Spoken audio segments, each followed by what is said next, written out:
while an urgent change takes the show into a whole new direction in its best episode yet.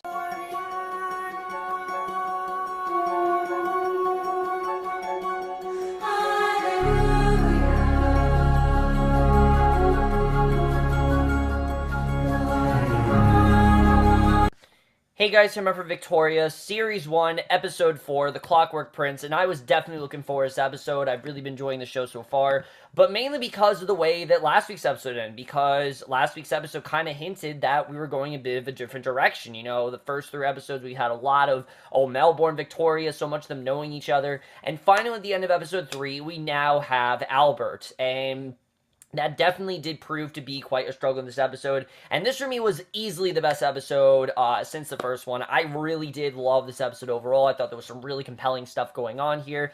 Not that interesting of a subplot, but other than that, I really did enjoy this episode, and Sir John was actually nowhere to be found. He wasn't in this episode, which was good because I haven't really been enjoying him that much, but let's just get into it because I definitely do want to talk about this episode. So, we see after Albert's dramatic entrance in the previous episode, Victoria is unimpressed by his stiff demeanor, and although it hasn't gone unnoticed by her that he's, very handsome, and that she actually would find him someone that, is somewhat attractive, after viewing the same as the first postage stamp, the Queen finds humor in the fact that people will have to lick her face to affix them to envelopes, and Albert, on the other hand, finds nothing humorous in this, instead marveling in the ingenuity of the invention. It's clear the pair approach things in very different ways and find each other's attitudes frustrating, and that's probably the most compelling thing about this entire episode, is how different these two really are. Victoria is very laid back, she's very childlike, and that's because she is a teenager. I mean, remember, Victoria's only 15 in this show. She's only about 15 or 16, and if I'm not mistaken, I think she's only supposed to be like 15 or 16 at this time at least, and you get that sense, she definitely feels very childlike, very much like, she's not really taking things as seriously. Only when things need to be taken seriously, she's just very carefree. Albert, on the other hand, is very, very serious, and he knows when things need to be taken seriously, and in spite of all this, it's clear that they both are attracted to each other, and you do see it throughout the episode. They kind of don't want to, admit that they actually do like each other, and this leads to a great number of backhanded compliments and barbed taunts as they wrestle with the conflict between desire and duty, and they spend more time in each other's company. They can't even walk around the palace grounds without them clashing over the trivial matter of preferring gardens or forests. Just really funny stuff like that. There was actually some really great humor in this episode, and that's something that actually does elevate. That was actually very funny. A lot of this episode, the stuff that Albert and Victoria are arguing over is completely ridiculous. It really doesn't have much to do with anything. There's really not much of a reason for them to be arguing about it, and I did find that to be quite funny throughout the entire episode. I definitely did enjoy a lot of the humor here. But basically, we see that as the pair spend more time in each other's company, Albert starts to get under Victoria's skin, providing her with some fresh perspective on his fractured relationship with her mother. Because again, we know that these two haven't really seen eye to eye. They did have that one really great moment last week, but besides that, these two really have not been on each other's side. And I do like the way that Albert is kind of helping Victoria with that in a way that Melbourne can't really. I actually really did like that. So after organizing a dinner of dancing for the visitor, Princess Victoria finds herself in the center of what could possibly be the most provocative and highly charged waltz with her suitor.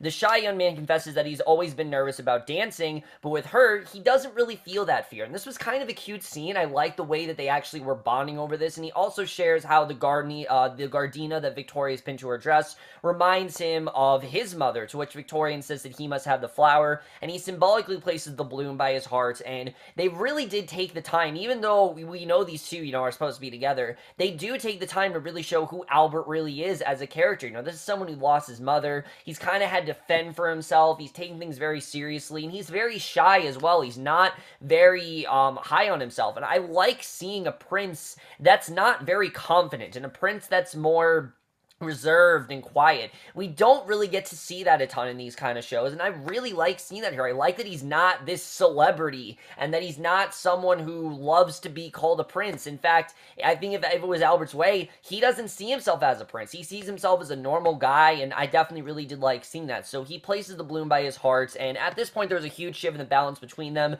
The flowers have been a gift from Lord Melbourne that he'd grown at Brockett Hall, but her willingness to let it go suggests her reliance on Melbourne is beginning to lessen as she finds her own strength and confidence not only as a queen, but more importantly as a woman. So we definitely can see that things are kind of going south with Lord Melbourne. We'll get to Lord Melbourne in a second, but one of the big parts of this episode has to do with Albert's brother Ernest, we see, because you know how he's very stiff and reserved. His brother Ernest is the complete opposite. He's poking fun that perhaps he should be the one to pursue her, instead much to King Leopold's dissatisfaction. You know, he is not at all into that at all. He does not think that Ernest should be the one to do that. We know that King Leopold wants these two, you know, to be together, and it's clear the lawning stares the prince cast in the distance of the diminutive monarch that while he has been summoned to London by his uncle, he genuinely finds her attractive, but doesn't believe that she will feel the same way. He really feels that Victoria is not going to like him, and we can tell she does like him. There's just a lot of things they don't see eye to eye on. That's just because they were raised very differently, and as Leopold attempts to talk him out of returning to Germany, he points to the people who assume that he's been rejected by Victoria, but if he were to stay, then there's more chance of him becoming king, and that's something that Albert is genuinely interested in, to which Albert replies that he would simply be the queen's husband, and he doesn't see himself as a king. He doesn't want to be king. He just wants to be the queen's husband, and he doesn't think that he really do anything. So as the episode progresses, it's clear the stiff outward demeanor that Albert exudes masks a deeper thinker who sees the world far beyond the walls of whatever place he's standing in. He's fast, and I like seeing this. You know, he's fascinated by art, music, revolutionary change to how the world works, such as the introduction of the postage stamp, and incredibly unsure of himself when it comes to women that he's attracted to. You know, he really doesn't know how to feel around them, and again, it just gives him this insecurity that I really like seeing. So during the visit to Windsor Castle, we see that Victoria, she goes to Windsor, and we see perhaps the turning point of Victoria in terms of her affection for Prince Albert. They're actually very playful with each other, where she pokes fun at him, which he finally understands, and he impacts details about losing his mother at a young age, and their connection's deepening, but due to Albert's bluntness, they have yet another falling out over her friendship with Lord Melbourne, which leads to her concluding that the young prince has no interest in becoming her husband. He just kind of wants to talk to her. He's kind of laying her down. She really feels this isn't really going to go that great, so I really do like the direction that this went, where they're both very much denying what's going on, but in reality, they both really do care about each other, and I really like seeing that.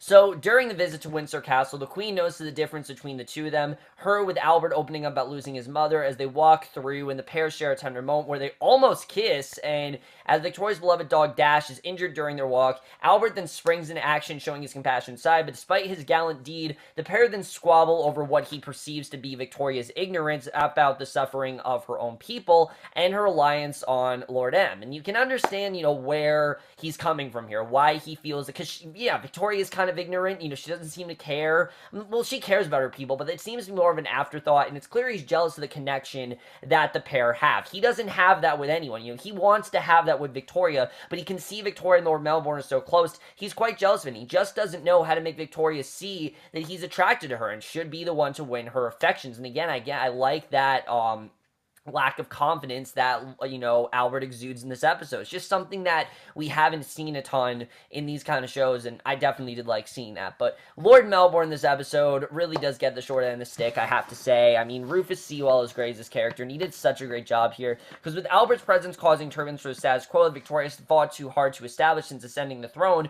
she repeatedly turns to her trusted Lord Melbourne, firstly using her prime minister to vent her frustrations over her cousin's annoying ways, and secondly as a crutch who feel when her feelings for Albert start to change. So Melbourne continues to support Victoria with unwavering devotion, you know, because that's just what he does. He very much cares about her, and he even agrees to travel to Windsor Castle for dinner at Victoria's insistence, and after suddenly decides it would be a good idea to take Albert and Ernest there for a visit because he knows that he's not the one in the running. I think deep down he does want to be Victoria, but he knows, you know, that he's not in the cards for her. There's no version where they end up together.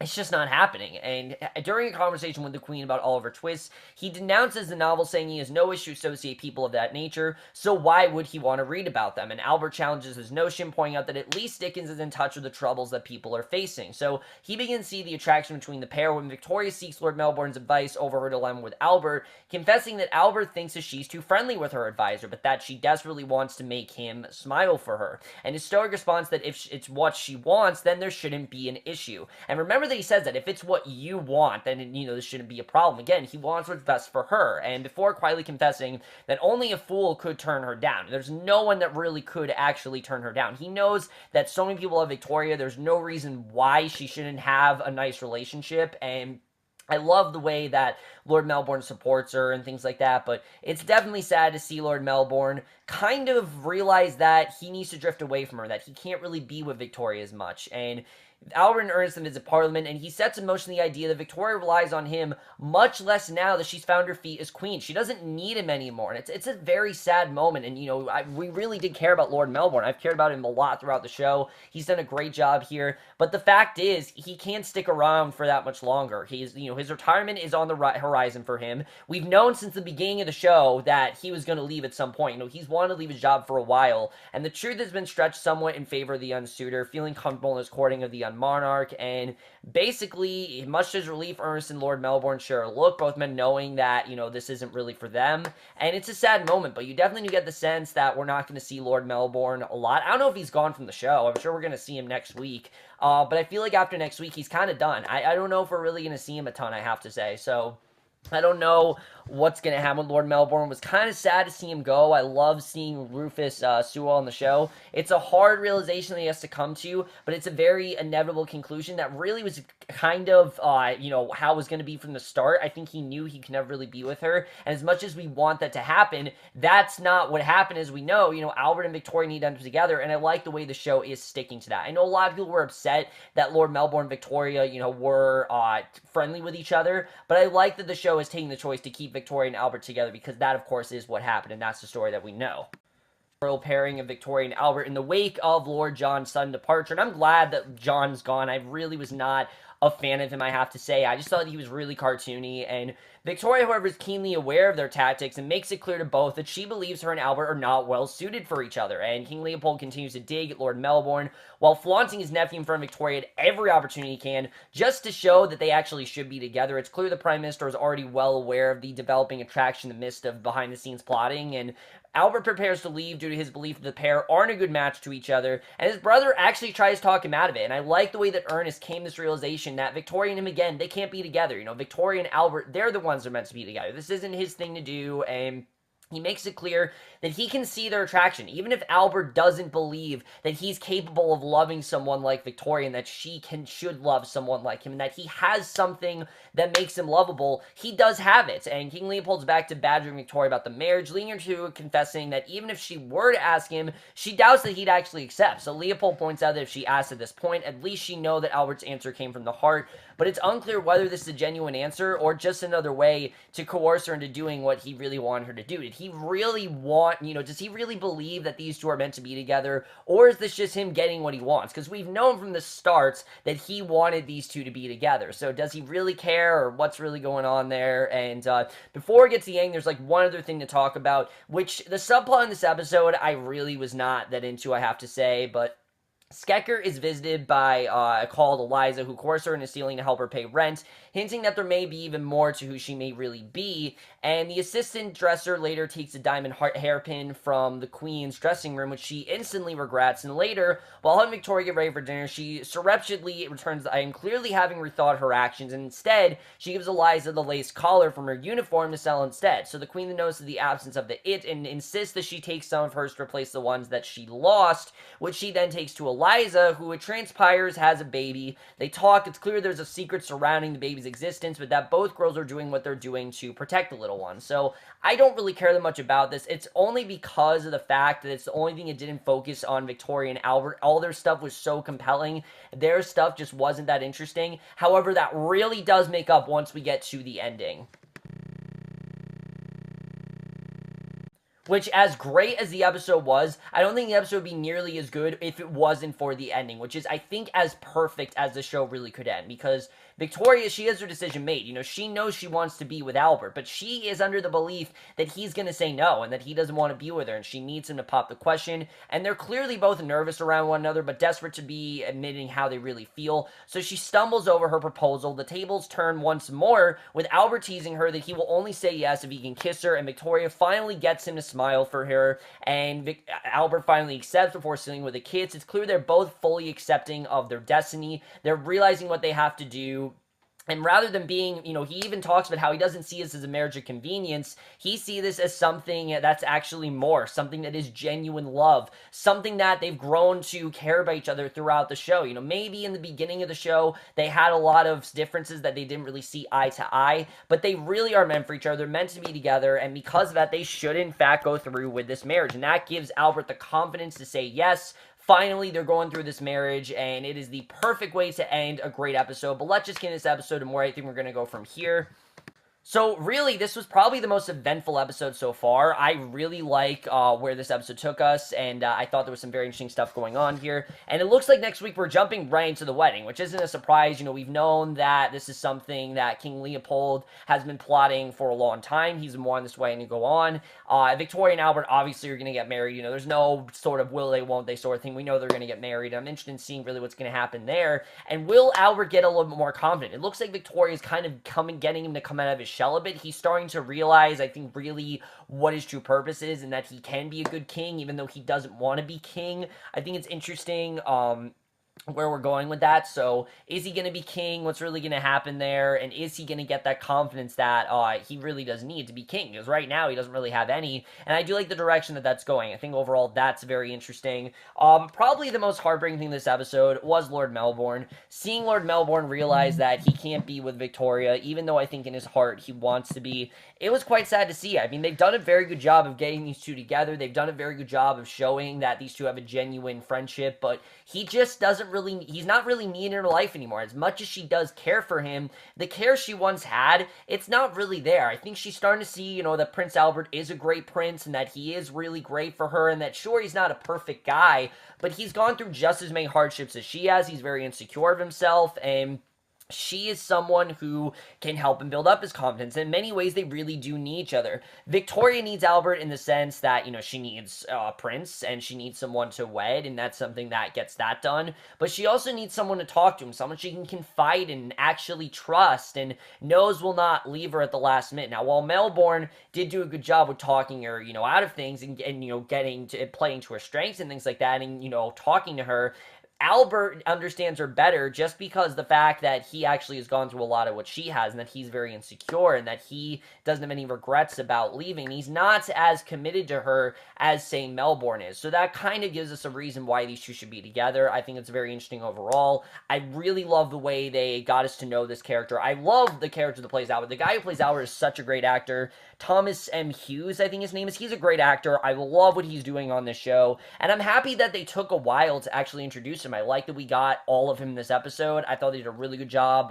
developing him. He really was fantastic. I love what he did here. I thought all that stuff was very well done. And then King Leopold, King Leopold's really getting what he wants here with finally letting this marriage happen. Did he actually think these two are meant for each other? Or did he just kind of want it to happen? You don't really know what's going to happen there. Lord John's disappeared. I don't know if he's coming back, but he seems to have disappeared. I hope he doesn't come back. I really was never that big of a fan of him, so we'll have to see what happens there. Other than that, my only real complaint with this episode is the subplot with Skeckert. I'm just not very compelled. I don't really care about this whole thing going on with the baby and whatnot and what's going on there. I just don't really care. I know the show wants me to care, but it just doesn't. I don't really care that much, honestly. I think, I get what they're trying to do, that these girls are trying to protect the baby, but because of everything going on with Prince Albert and Victoria, that whole plot of the show was a lot more interesting to me. I cared a lot more about what was going on there than what was going on with Skeckert. I just don't really care that much about the plot. Other than that, guys, this was easily the best episode since the first one. I really did love this episode overall. I can't wait to see where the show's going to go. We're now halfway through the season. There's a lot of potential for where we could go from here. But I am definitely into Victoria, Season 1, Episode 4, The Clockwork Prince, a 4.5 out of 5 or an A-. I would have gone a little bit higher, but if it hadn't been for that subplot, I would have loved the episode a lot more. They did an incredible job of developing this relationship, getting us on board Victoria and Albert, but also, of course, the heartbreaking conclusion that Melbourne to go to. This episode really did have it all. It showed how well the show has built these relationships. It shows how well the show knows its characters, and it really seems like now the show is becoming what we want it to be. The first 3 episodes, they were good, but this is more what I want the show to be. I hope the show stays consistent. We have 4 episodes left. There's so many places they can go with it, and I can't wait to see really where the show's going to go from here. You definitely get the sense the show's changing a bit because we're getting rid of some characters. You know, we're meeting some more, such as Prince Albert. Lord Melbourne's not going to be as much a part of the show anymore. So the show definitely is changing in that regard, and I can't wait to see the way the show evolves and goes in this relationship and where we're really going to go from here. In 8 episodes, there's a lot they can do, and there's a lot that can happen in 4 episodes, but there's also a lot that can't happen. So I'm definitely interested in seeing where they're going to go. This definitely was the game-changing episode for the show, and I can't wait to see where we end up going from here. So over, guys, the guys saw this episode, Victoria. Loved your thoughts on it. I really did love this episode overall. But that was just a video. Hope you guys enjoyed it. We'll see you guys in my next video, which will either be for one of 2 things, either Supergirl or a series of unfortunate events. I don't know if I'll have time to review series of unfortunate events. I might not have time till tomorrow. But either way, I will see you guys for that. Okay, bye.